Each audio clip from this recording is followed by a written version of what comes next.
Liftoff of mission 41D, first flight of the orbiter Discovery, and the shuttle has cleared the tower. Hey guys, welcome to the Health or High Water podcast. I want to thank everyone that gave Catherine such a warm welcome for the podcast last week. It was absolutely incredible talking to her about senior health and preventative care. But today I've got someone super special who I've wanted to have on the podcast for a super long time, ever since I started podcasting back in 2020. We've got my dad, Tony Parks Sr. here. How's it going, Dad? Doing great. Yeah, we're just enjoying life. Oh, that's awesome. So Dad and I have had most of you guys know, a unique experience having to be caretakers for a loved one that's really close to us. And the reason that we're using a little bit maybe code words and being more gentle in the subject, that person's near us and well, dear to us too. But hey, Dad, how about a little background about you and a little bit about VA Crane and where you were born and raised? Born and raised in Manassas, Virginia. Then in my mid-30s moved to the area called Leesburg, Virginia, and resided there for almost 20 years. And now we're in North Carolina on the coastline. Well, Dad has been working in cranes, since you were 10 years old? Yes, I was operating cranes on beside the railroad track, unloading carloads of gravel with a clamshell. So, yeah. There weren't many labor laws back then? No, I was working for my dad. That was the labor law. Yeah. That was the rule of the land. Was Grandpa's like, you get your butt to work. So you had at a very young age had an extremely go-getting attitude, and you had to work hard under him, right? I did, yeah. And that really shaped, when I was growing up around you, your hard work ethic about, buying Redmond, doing all these different things. How has your work ethic applied to how you run a household? And what I really mean is, you take a lot of time fixing things in the house, right? Keeping things updated, maintenance, all these kind of things. Is that always how you've been with keeping house? Like, does your work ethic flow into your home life? Is there some correlation there? Oh, absolutely. I mean, you got to have a schedule. If you can't remember when you vacuumed, you know it's time. Change the sheets regularly, but it's all schedule oriented. Yeah. 100%. You got to keep yourself organized with all these kind of things. Now, for everyone listening to, I grew up in the jackass generation of jumping off of things and skateboarding and flips and pools and everything that that worries a parent. But Dad over here was always the coolest about kind of letting the creative flag flow and supporting whatever we had going on at the time. And he's been so gracious to support this new venture through Fire. With these senior care, preventive care. What has at least my shift in senior care meant for our situation with Mom? And I'll give everyone a little background. My mom, his wife, had 2 strokes 3 years ago. That caused some vascular dementia. That's been a little rough on the family. I'm little, is to say the least. But how has that affected, taking on these extra responsibilities? I mean, you have that same work ethic, you have that same drive. What had to flip with this caregiving? Well, you had to switch from work mode to care mode. Right. You prioritize your family over your work and just do what you got to do. Whether it's washing clothes, dishes, or fixing a meal, or something in the house needs painting, you paint it. If it needs cleaning, you clean it. If the car needs fixing, you fix it. Was that a hard shift for you? Yeah, it was. I mean, doing all the grocery shopping, and if there's prescription that needs to be filled, you got to do that. I mean, it's just, but it's all labor of love. I don't mind doing any of it. Right. Well, I just know how hard it's been on everyone, especially, that transition that you've had to fill in, and, just how grateful I am and the family is that you have done such a great job. Well, thank you. It's not really work. It's what I want to do for my family. Well, I mean, yeah, wow, it's just a lot to fathom over the past few years. So I'm going to go back to this a little bit. What did you think about when I said I don't want to be in senior care, and then next thing you know, I'm working in senior living communities? Did you find some kind of funny irony that this is going on at home? Well, I'm extremely proud of you. I mean, it's almost like you realized what's really needed throughout senior care, just from the exposure of what your mom's going through, and it seems to be a great path. Well, you got to experience the first class here on Thursday. What'd you think? Oh, wow, that's energetic, to say the least. There was a group of 8 seniors in a circle, it's 8 or so, and they could not stop smiling. I mean, they loved every second of it. Tripp's energy was on spot, and I don't think the seniors have been exposed to this type of exercise, so to say. Yeah, they enjoyed it. And then, with the music following, he did all songs that they could relate to, which helps. And everybody did the sing along. They were smiling then, so it was all good. Well, thanks, Dad. Yeah. And for those of you guys haven't seen our social media post, Dad and I and Mom sing every single night and play guitar. Try to curve some wandering for those of you that have loved ones with Alzheimer's, dementia, or some cognitive issues. You guys have probably or going to at least have experienced the wandering of loved ones needing the urgency to leave, making it really hard on day-to-day activities some days when some people want to go somewhere right now, and it's hard, right? Oh, absolutely. And I mean, the you playing the guitar, singing with her, and has almost eliminated all my evening travels that I used to have to do, because she had the urge to be somewhere at a certain time. It's a huge help. Well, thanks, Dad. I think that's maybe a cautionary tale, or not a cautionary tale, but a maybe an idea for those going through that themselves is, hey, maybe do a little sing along, get some bongos, play some karaoke on YouTube together as a family, and try to love, nurture, distract. Oh, absolutely. I think karaoke would probably be the top pick, because you have the words to sing by. Right. Not everybody knows all the words. So I've recently found that out working with Tripp every night. But having those words in front of you, or the lyrics in front of you, really helps. Yeah, and it's what's really cool too is the unique smile we get from Mom when we do that. Right? It's like unlocking memories. It's joyous. We're having fun. For those of you who don't know, music's part of something called blue zones. There's 4 tenets to blue zones, and blue zones are high concentrated areas of centurions, or 100-year-old people.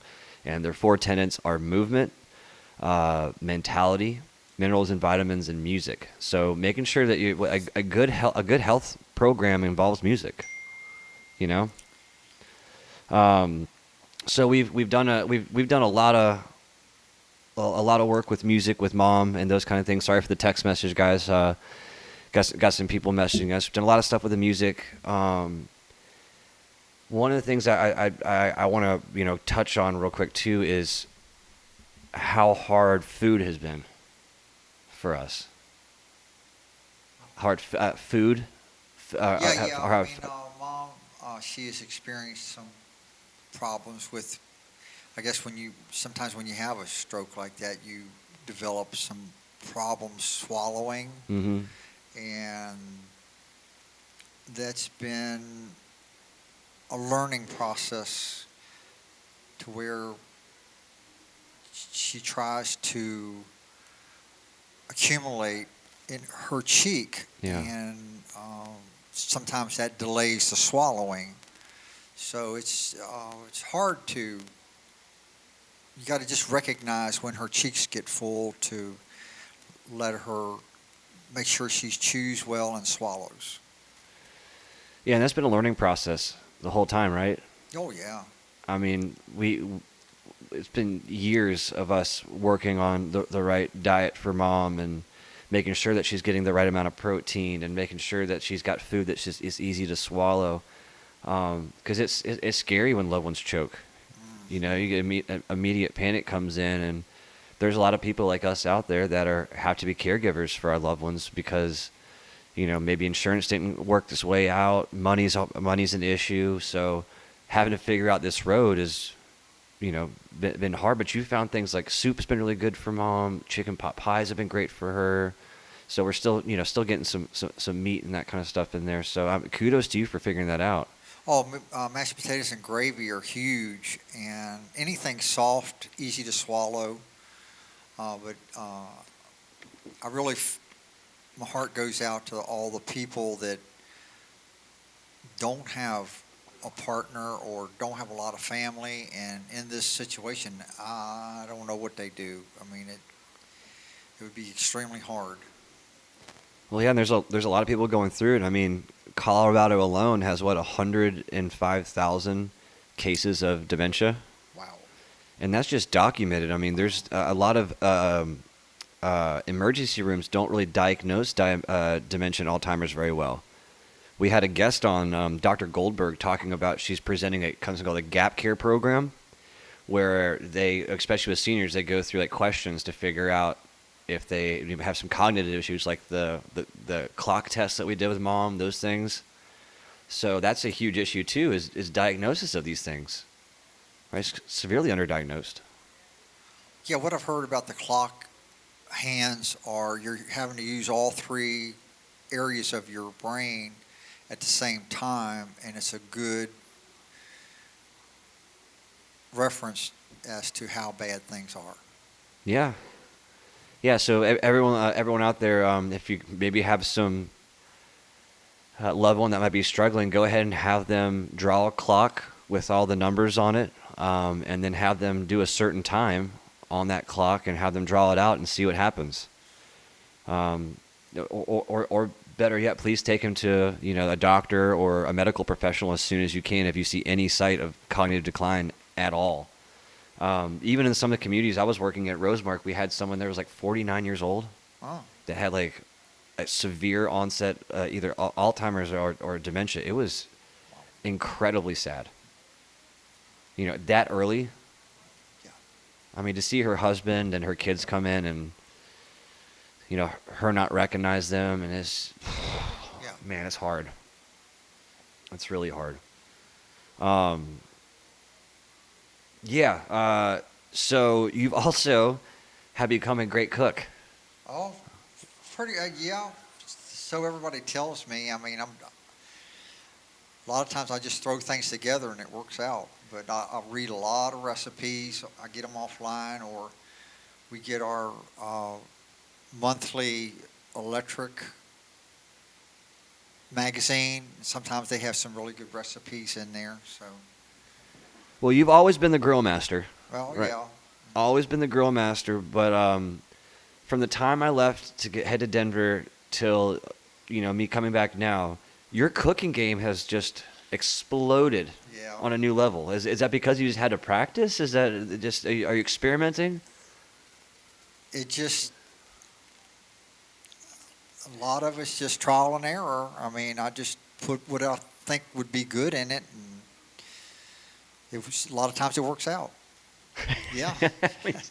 Listen, simple answers. That's what that's how you do it because a lot of the listeners, and the reason I asked Dad is they're scared to cook. right? Hey, I'm going to ruin my meal. I don't know what I'm doing. I might not have the right equipment. So I'm just, it can lead to an excuse for people not doing things. And coming from you and I both didn't really grow up cooking much. No. Right. And we both had to learn, the hard way, especially, taking care of loved ones, that we had to learn how to cook. It was out of necessity. We've got to control the products and the food coming into our home. Yeah. I've got IBS. Dad is always looking out for me. Hey, listen, we got to get a gluten-free bun. These kind of things. We got to watch out cheese. He's always on top of that. So that's been a huge adjustment for him too. I can't imagine. And you were born in Manassas. Yes. Manassas, Virginia. Can't imagine growing up in Manassas, Virginia, and then his 12-year-old son starts to work out, and then is demanding something other than Stouffer's for dinner. And what you talking about? You get fed 3 times a day real well, son. Like, was that a little weird? Me getting into fitness at such an early age?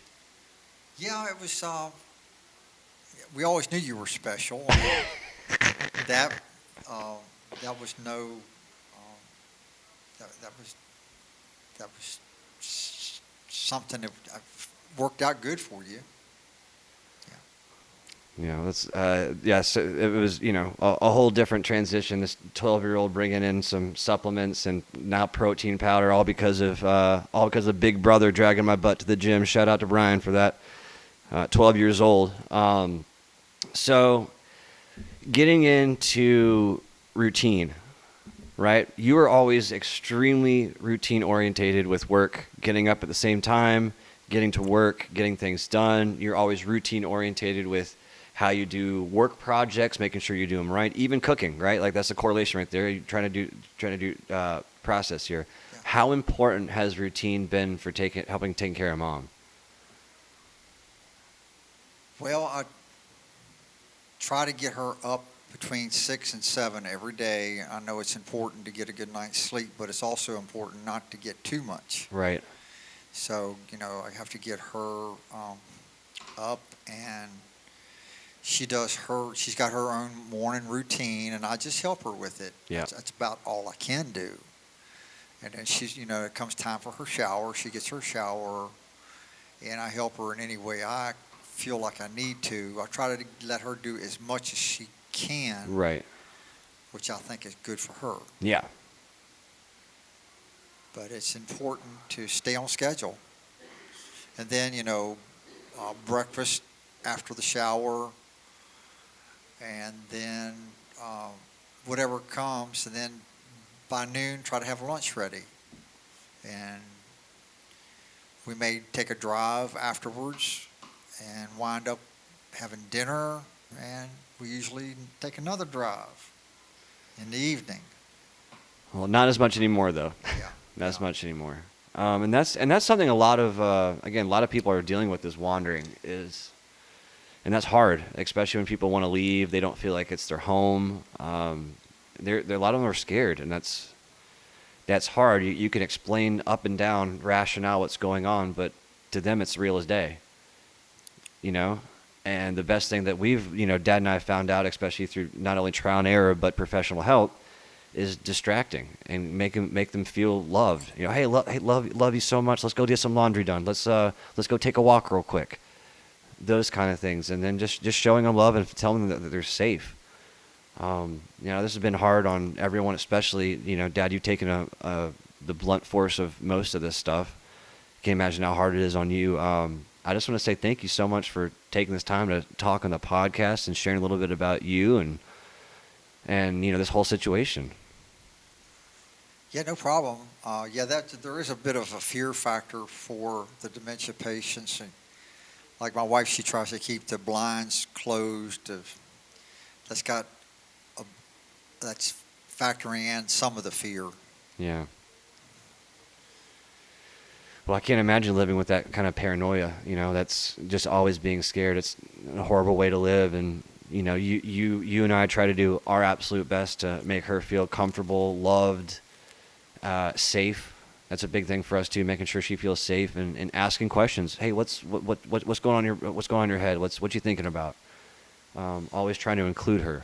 Yeah. You know. Well, guys, thank you so much for this this latest episode of the Health or High Water podcast. Thank you, Dad, for having your first guest appearance on a podcast. Oh, you're welcome. Hopefully, we'll have you back on here pretty soon. Get some updates with everything that's been going on. Want to thank the audience too, as well as our sponsor, Gene Planet. If you guys are looking for a state-of-the-art way to do individual program or understand what works best for you for workouts, supplements, nutrition, injury risk prevention, sleep, anything you're talking about here, go to geneplanet.com, click Premium Test, and use code APT. That's code APT at checkout for 30% off of all genetic tests. And if you get a genetic test in the next 2 months, I'll do a free genetic consult for you. So just make sure that you use code APT for 30% off and shoot me an email at trip@throughfire.fit. And I'll do a free consult with you to go over your genetic results and figure out a program based off of your unique DNA. Thank you guys so much for listening to this episode of Health or High Water, the family edition. We're out. Peace.